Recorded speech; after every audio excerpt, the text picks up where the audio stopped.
mchana. Leo tumekutana kwa mara nyingine ili niweze kukabidhi mzigo ambao waliwaahidi mgeni wetu rasmi katika mchezo wa Simba Sports Club dhidi ya Al Masry wa robo finali. Mheshimiwa Juma Aweso, waziri wetu wa maji, ambaye aliahidi kiasi cha shilingi milioni 5 kwa wachezaji. Kwa hiyo naomba nikikabidhi kwa captain.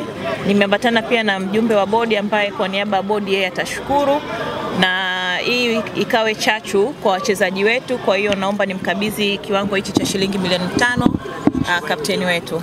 Karibu. Mmepata picha vizuri?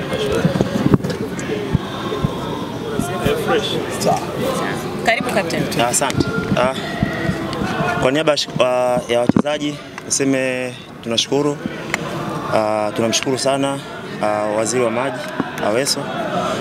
Tunamshukuru sana, niseme hivyo kwa sababu tulikuwa naye uwanjani, alikuja kutupa hamasa ya mchezo. Nafikiri ndo alikuwa mgeni rasmi, kwa ilikuwa ni jambo jema sana, na tunashukuru uwepo wake katika mchezo mgumu umeweza kurahisisha na tumeweza kutoka na matokeo mazuri, na kusema kwamba amekuwa ni kiongozi mwenye bahati sana. Kwa hiyo tunashukuru sana, lakini pia kupitia ile ahadi ambayo alikuwa ameahidi leo ameitimiza.